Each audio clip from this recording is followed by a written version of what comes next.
J'espère que vous allez bien, j'espère que vous vous portez bien.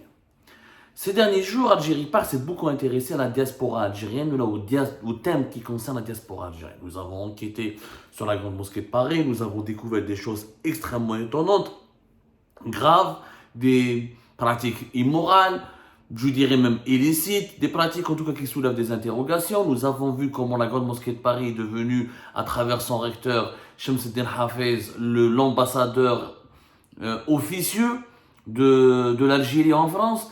Sa proximité avec Abdelmajid Tebboune, la proximité troublante, les liens incestueux, très dangereux, où Abdelmajid Tebboune, le président algérien, utilise le recteur de la Grande Mosquée de Paris, qui est un avocat d'affaires et qui est le président d'une association religieuse qui a une vocation spirituelle et qui est censé travailler pour le bien de la communauté musulmane en France. Et il l'utilise comme principal intermédiaire avec les autorités françaises pour intervenir dans des dossiers géopolitiques, dans des dossiers diplomatiques qui relèvent normalement de la compétence et de la souveraineté de l'Algérie et où il y a des secrets d'État, il y a même des informations, des dossiers extrêmement confidentiels. Mis à part les diplomates attitrés de l'État algérien ou les mandataires de l'État algérien ou les hauts fonctionnaires de l'État algérien, personne n'est censé s'occuper de tels dossiers. Mais bon, le choix du régime Tebboune a été fait par rapport à la Grande Mosquée de Paris. C'est devenu donc la véritable ambassadeur le véritable siège, la véritable ambassade de l'Algérie en France. On a parlé ensuite de ces collectifs, associations fantoches et malhonnêtes qui sont utilisés par le régime algérien pour instrumentaliser la diaspora algérienne et pour l'utiliser comme une sorte de fonds de commerce, notamment lors de l'élection présidentielle anticipée du 7 septembre 2024, où nous avons vu comment le deuxième mandat de Tebboune a été défendu, promu, défendu, soutenu, commercialisé même en France par des associations de la diaspora algérienne qui prétendaient au départ de leur création en 2023 ou là en 2024 au début de l'année 2024 d'être des associations professionnelles favorables à l'intérêt général de la communauté, trait d'union, la passerelle entre l'Algérie et la France, des associations et des collectifs qui nous ont vendu le rêve et l'utopie qu'on pourrait enfin, l'Algérie va enfin se réveiller et tendre la main vers sa diaspora, que la diaspora algérienne va pouvoir enfin s'impliquer réellement dans une dynamique de développement de son pays natal. Tout ça n'était finalement que du mensonge, puisque les associations sur lesquelles nous avons parlé n'ont servi que de tremplin pour l'agenda politique et les intérêts purement idéologiques et politiciens personnels du clan Tebboune, du régime Tebboune, qui monopolise actuellement les commandes du pays. Nous avons poursuivi notre enquête et nous avons découvert qu'il y avait une troisième voie. Dieu merci, il y a une troisième voie. C'est-à-dire que tout n'est pas négatif. J'ai pris conscience, c'est vrai qu'à travers ces investigations que nous menions sur la Grande Mosquée de Paris, sur l'association AOSR de la Grande Mosquée de Paris, les relations et les méthodes, le plan, la stratégie machiavélique du régime algérien pour pénétrer la diaspora algérienne ici en France et à l'étranger, ça nous a permis de découvrir l'importance de ce thème, qui est la diaspora algérienne. Heureusement, tout n'est pas noir, tout n'est pas sinistre, une troisième voie existe. Nous avons découvert qu'il y a notre collectif, il y a notre organisme, il y a un autre mouvement de la diaspora algérienne qui s'est organisé, ça s'appelle le Conseil mondial de la diaspora algérienne. Alors, le Conseil mondial de la diaspora algérienne a été créé en mars 2024. C'était le 8 mars 2024, en présence de 450 personnes. Le Conseil mondial de la diaspora algérienne, malheureusement, il n'a pas été suffisamment... Cette initiative, qui pour moi, elle est intéressante, même si elle a des aspects critiques. Attention, tout ne correspond pas, en tout cas, à mes attentes à moi et aux attentes de pas mal d'Algériennes et d'Algériens. Parce que la diaspora pour nous les citoyens, mais chez les dirigeants algériens n'en ont que faire de la diaspora. Ils la traitent avec mépris. Pour eux, c'est même pas des Algériens. C'est des Algériens qui sont nés à l'étranger ou qui ont fui le pays, qui sont installés à l'étranger. On utilise juste la diaspora pour des considérations électoralistes ou là pour des considérations idéologiques, juste pour l'utiliser comme un moyen de lobbying sur la France ou là sur les États européens quand le régime algérien a des problèmes ou là des intérêts communs avec ces États européens ou là occidentaux. Mais pour moi, la diaspora algérienne ne devrait pas être une passerelle, un trait d'union, elle devrait être une force de proposition. La diaspora algérienne, elle est pour moi comme notre pétrole, est une véritable richesse, c'est un foyer de compétences, c'est une pépinière de compétences. C'est un mouvement, la diaspora pour moi, c'est comme la fédération du FLN à l'époque, la fédération de France du FLN. L'apport de la diaspora algérienne est de contribuer non pas uniquement au développement du pays, mais à sa libération, à son progrès, en apportant des idées, en apportant des financements. Les diasporas maghrébines ou arabo-africaines apportent énormément de bouffées d'oxygène à l'économie de leur pays natal. Pour moi, la diaspora doit investir, elle doit proposer des solutions, elle doit entreprendre, elle doit elle doit accompagner son pays natal dans cet effort de modernisation et de marche vers le progrès. Donc moi, j'ai beaucoup d'attentes vis-à-vis de la diaspora. Donc, quand je me suis renseigné sur cette initiative qui est le Conseil mondial de la diaspora algérienne, j'étais franchement, au départ, très surpris par la diabolisation qui était autour. Il y avait une diabolisation autour de ce mouvement. Pourquoi? Parce que la tête d'affiche de ce mouvement, l'un des initiateurs de ce mouvement, est un certain Karim Zeribi. Karim Zeribi, qui est très connu en France, l'une des figures médiatiques les plus connues de la diaspora maghrébine générale et pas uniquement en Algérie. C'est une figure très populaire. Il défend énormément la cause palestinienne, il critique le sionisme, il critique la politique criminelle d'Israël à l'encontre de la population palestinienne. C'est un chroniqueur sur CNews, il était avec Cyril Hanouna dans la fameuse émission Théâtre sur C8. C'est quelqu'un qui est une figure médiatique importante, on peut le voir sur Sud Radio, il fait des plateaux de BFM TV, il est régulièrement interrogé et interviewé, il a des prises de position que la communauté algérienne en particulier et la communauté maghrébine en général saluent énormément. C'est l'un des défenseurs, si vous voulez, des droits des musulmans de France. Il dénonce l'islamophobie, le racisme. Donc il a des positions qui sont assez justes, en tout cas surtout aux yeux de la communauté algérienne et maghrébine, ce qui fait de lui une figure populaire. Au départ, toute l'initiative a été réduite à Karim Zeribi.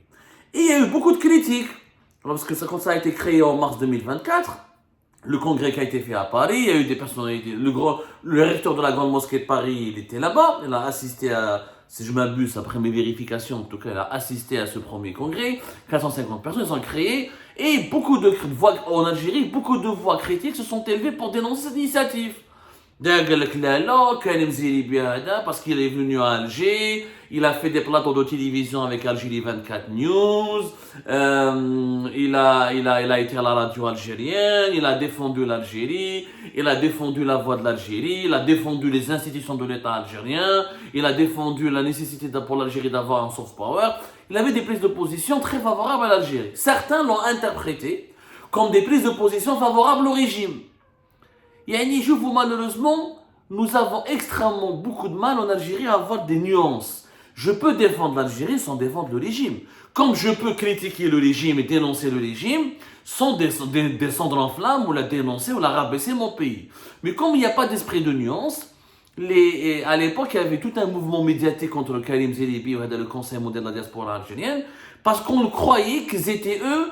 On pensait, et moi-même j'ai eu des doutes, la vérité, j'ai eu des doutes. Je me suis dit, c'était un mouvement fantoche, comme l'association Awesir, dans la Grande Mosquée de Paris, comme avec l'association Diaspora, les Deroha Jmaat Kamel Moula ou le Créa. Donc j'ai enquêté, j'ai voulu savoir, quand j'ai commencé à enquêter sur les réseaux du régime algérien sur la diaspora algérienne, j'ai enquêté sereinement. Et j'ai découvert notre réalité.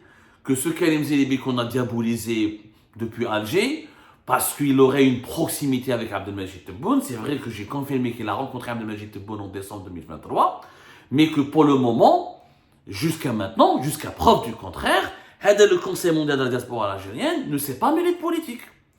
C'est pratiquement l'un des rares mouvements de la diaspora algérienne qui n'a pas été instrumentalisé par le régime algérien pour promouvoir le deuxième mandat de Tebboune. On n'a pas vu, je n'ai vu aucun membre du CMDA qui a fait des interventions, ou là qui a payé avec son argent, ou là qui a utilisé les moyens de son association, ou là ses moyens personnels pour promouvoir le deuxième mandat de Tebboune. Ils sont restés neutres.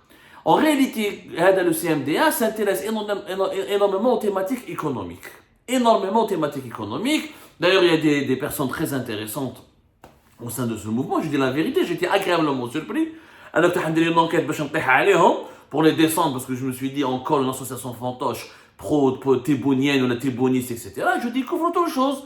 Il y a par exemple un certain chef d'entreprise, un jeune de 35 ans, très prometteur et intéressant, qui s'appelle Ariel Samimel, qui est originaire de Tizi Ouzou, qui est franco-algérien maintenant. Ça fait 20 ans qu'il est à Paris. C'est lui qui possède, il est actif, il a des investissements dans le domaine de la sécurité et de l'événementiel.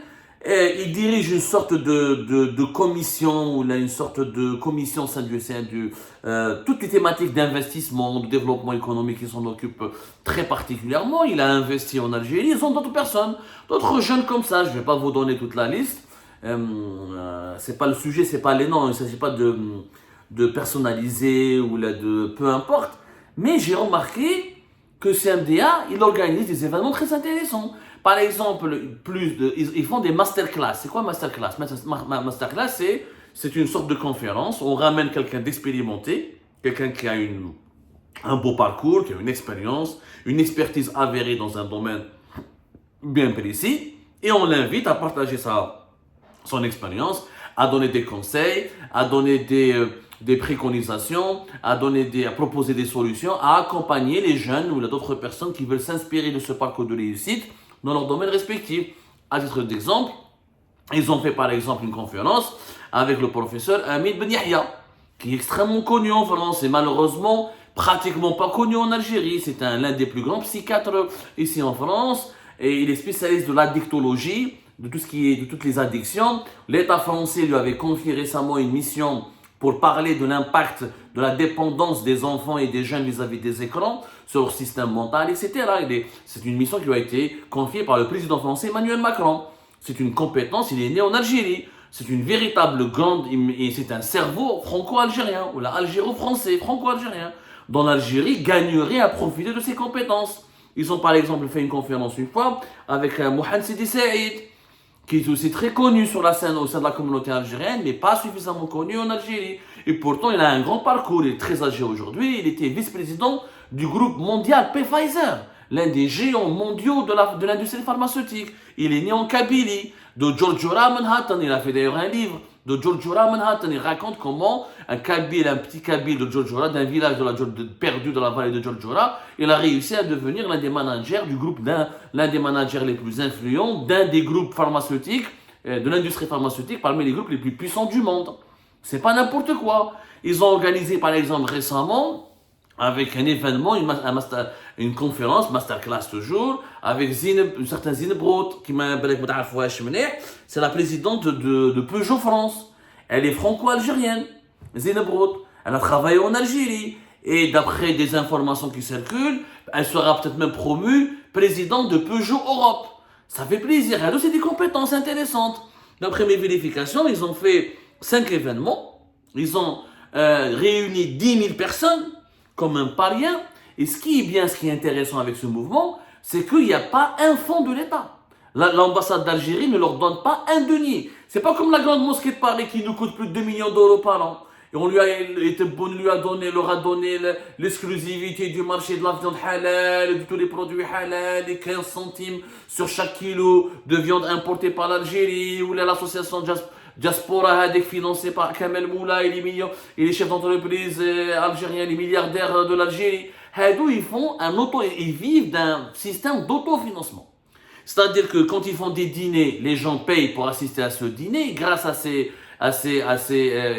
versements là. C'est pas des dons, pour chaque événement, les participants doivent payer. Grâce à ces paiements, on finance l'allocation de la soirée, l'allocation des salles, les repas, la préparation de l'événement, etc.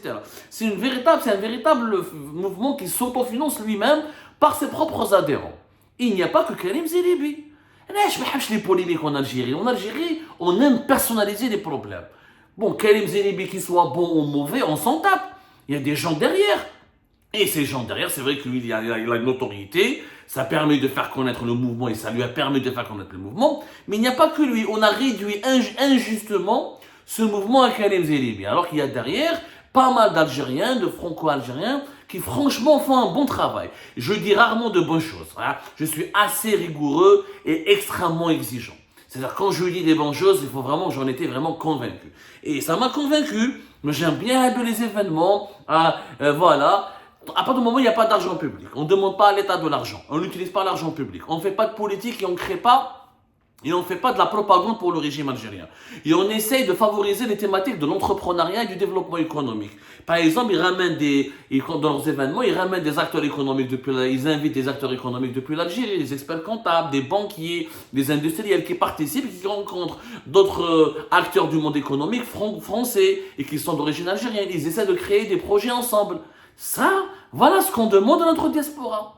C'est ça ce qu'on lui demande. Mais je dis la campagne, tu as un deuxième mandat de Tebboune, ou tu insultes les Marocains, ou tu insultes le roi du Maroc, ou au nom de l'Algérie, et tu organises des événements pour diffamer, pour dénigrer, ou là pour diviser les Algériens et les Algériens, ou là pour des slogans. Nous avons besoin que notre diaspora, qui bénéficie d'un meilleur niveau de vie, d'un meilleur accès à une éducation plus excellente, d'une véritable démocratie, d'une véritable possibilité de s'exprimer, de travailler, de gagner sa vie, d'avoir une véritable ascension sociale, on lui demande de nous proposer justement de travailler sur des scénarios et sur des opportunités de développement pour l'Algérie.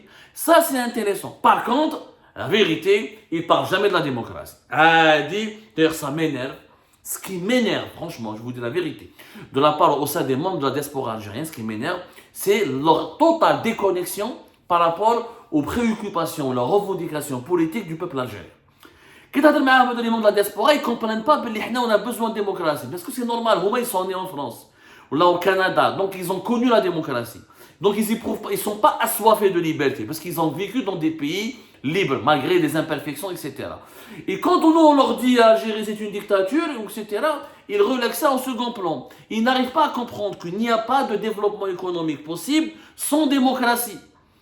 Les 20 pays les plus riches du monde, quand on enlève l'Inde, un peu la Russie et un peu la Turquie, même si la Turquie entre les 20 et 25e pays, la majorité écrasante des pays riches les plus développés du monde, ce sont des pays démocratiques, de culture démocratique, de fonctionnement démocratique, où les droits de l'homme sont préservés. La liberté d'entreprendre ne peut pas exister dans un pays où la liberté d'expression, où la liberté de critiquer, ou de caricaturer, où les élections ne sont pas transparentes, où il n'y a pas une alternance démocratique au pouvoir, où les libertés publiques individuelles ne sont pas persécutées, et sont totalement persécutées et pas respectées et réhabilitées. Ça, les gens ont du mal à le comprendre. Et c'est vrai que le CMDA, c'est une initiative intéressante, mais malheureusement, Marrakech, et côté démocratie, côté revendication des droits de l'homme, ils n'en parlent jamais. Ils oublient que nous sommes, par exemple, condamnés à mort en Algérie, que nous sommes persécutés, que nous avons besoin, que le développement de notre pays est tributaire de sa démocratisation. Mais bon, Bioma,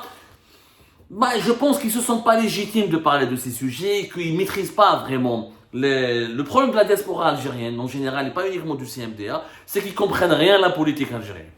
Les franco-algériens, ils sont totalement, ils ignorent totalement ce qui se passe réellement les dessous des problèmes politiques en Algérie. Ils ont une vision superficielle.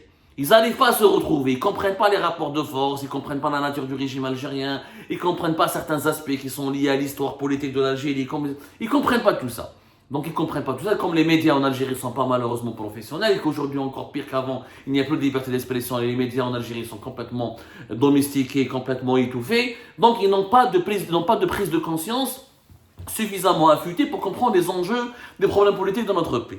Mais ils ne sont pas parfaits. Bien sûr, le CMDA ne sont pas parfaits. En tout cas, c'est un mouvement qui est différent de la Grande Mosquée de Paris, différent du le CREA, les collectifs fantoches, on dirait des collectifs staliniens, pour faire juste de la propagande, juste pour alimenter la propagande du régime algérien. Voilà une initiative intéressante. Et c'est celle-là, les véritables ambassadeurs avec lesquels doit travailler Tebboune. C'est des gens comme le CMDA. C'est pas le recteur de la Grande Mosquée de Paris. Ça n'a pas de sens. Ce sont ces gens-là, ce sont ces entrepreneurs, ce sont ces gens-là qui invitent des éminences grises, des compétences scientifiques, des entrepreneurs. Ces gens-là je me suis renseigné, apparemment ils ont 5 antennes. Le Conseil mondial de la diaspora algérienne à Paris, Marseille, Lyon, Strasbourg et Nice. Pourquoi pas une antenne réelle à Alger ? Pourquoi on ne leur permet pas de créer des antennes à Alger, à Oran, à Constantine ? Pourquoi ils ne font pas des événements en Alger ? Pourquoi on les aide pas ? Je dis les aides et pas les récupérer. Parce que le régime algérien ne sait pas aider sans récupérer. C'est le problème du régime algérien. Mais tu ne vas pas contre lui. Et ce qui n'est pas bien. Ce qui n'est pas bien. Il ne faut pas mêler ces gens-là dans les problèmes politiques internes. Il ne faut pas leur demander de soutenir un deuxième mandat. Il ne faut pas leur demander de faire la propagande au sein du régime. Et en faveur du régime, il faut leur demander de militer pour le développement du pays. Mais profitons ces gens-là. L'Algérie, les véritables ambassadeurs, ce n'est pas les imams de la grande mosquée, le recteur de la grande mosquée, le directeur général de la grande mosquée. Ce sont des gens comme les animateurs de ce mouvement, qui est le Conseil mondial de la diaspora algérienne. Ça, c'est des gens intéressants, avec lesquels on peut travailler. Tu peux leur donner des missions. Donc oui, tu peux les utiliser pour faire du lobbying. Ils sont des entrepreneurs. La directrice de Peugeot France, tu peux la solliciter, elle a des contacts avec le ministère de l'économie, elle connaît le patronat français, elle connaît les milieux économiques français. Ça, tu peux l'utiliser pour faire du lobbying, pour demander des interventions, pour organiser des rencontres, pour défendre les intérêts de l'Algérie. Un grand médecin, un grand chef d'entreprise, un grand enseignant universitaire, un grand chercheur, des chirurgiens. C'est ça, c'est avec ces gens-là qu'on doit faire du lobbying. Mais pas avec des vendeurs pas avec des vendeurs et des vendeurs de viande halal. Il faut arrêter, c'est pas avec des bouchers qu'on va réussir avec tout le respect que j'ai pour les bouchers. Attention, je ne suis pas en train de rabaisser leur métier. Mais voilà, un État a besoin d'une intelligentsia. L'Algérie, le développement de l'Algérie, son rayonnement nécessite l'implication de son intelligentsia. Nous avons de grandes forces vives de l'intelligentsia algérienne au sein de la diaspora algérienne à l'étranger. Il faut les exploiter, les utiliser. Mais chiites diffamés. La grande mosquée, ceux qui trafiquent, ceux qui font du business, avec de façon opaque et illicite, avec l'argent de l'État algérien, pour vendre et racheter de la viande en Europe et pour l'Algérie, enfin pour l'exporter vers l'Algérie. Ça, on ne les dénonce pas. Tout le monde les épargne. Mais des gens qui font des masterclass, qui invitent, qui organisent des événements de business, événements économiques, même s'ils, pour moi, je leur reprocherai toujours de ne pas défendre la démocratie en Algérie. Même s'ils ne sont pas ouvertement engagés pour la démocratie en Algérie, ça, on peut toujours leur faire ce reproche-là. Mais au moins, ils sont utiles. Ils peuvent nous aider à créer des emplois, à moderniser notre économie. Ça, c'est le vrai lobbying, à connaître des gens puissants, importants et influents en France ou dans les pays européens. C'est ce qui nous permet de défendre les intérêts de notre pays. Mais on s'en fout de Karim ou de Z ou de B. L'essentiel, c'est ce qui est produit sur le terrain, ce qui est fait sur le terrain. Est-ce qu'il y a de la valeur ajoutée et une utilité pour notre pays? Mais quand personne n'adopte le vrai point de vue, personne ne fait preuve de bon sens pour comprendre les événements de l'actualité, et bien malheureusement, on réduit tout à des polémiques personnalisées et l'intérêt général de notre chère Algérie passe au second plan, pour ne pas dire au dernier plan, et personne n'en parle. Et notre pays, et quand je trouve la diaspora marocaine, ce qu'elle fait pour le Maroc, regardez les milliards. La diaspora algérienne a un transfert pour 2 milliards, à peine entre 2 milliards et 2 milliards et demi de dollars. La diaspora marocaine dépasse ses transferts dans le Maroc, dépasse les 8 milliards d'euros. Regardez la différence. Si le CMD a été des Marocains, vous allez voir comment... Les gens n'aiment pas quand je dis ça, mais c'est une réalité. Le Canada, c'était le Conseil mondial de la diaspora marocaine.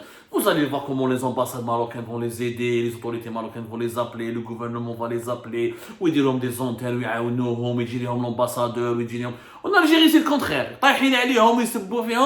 Parce que soit pour des polémiques personnelles, stériles, où il n'y a ni preuve, ni démonstration, ça ne se fait pas. Franchement, ça ne se fait pas. Le véritable ambassadeur de l'Algérie, ce n'est pas la grande mosquée de Paris, ni son recteur, ni son directeur général, ni le business de la viande halal, ni les réseaux sécuritaires. Ce sont les réseaux culturels, économiques, les réseaux des affaires, le réseau scientifique dont nous disposons au sein de la diaspora algérienne, notamment à l'étranger, ici en France, parce que nous avons beaucoup de cerveaux d'éminence grise, et nous avons beaucoup de patriotes. Ils aiment sincèrement leur pays. Ils ne le connaissent pas assez peut-être, ils ont peur de s'engager politiquement peut-être, ça c'est leur affaire entre eux et leur conscience, mais au moins leur amour est sincère, ils veulent nous aider à développer notre pays. Écoutons-les, intéressons-nous à ces gens-là. Et que M. Tebboune, il regarde autre chose, qu'il arrête de réduire la complexité des enjeux avec la France à la grande mosquée de Paris, à son recteur. Il y a d'autres associations, d'autres collectifs, d'autres organismes, d'autres organisations qui peuvent nous apporter réellement un apport utile pour notre pays.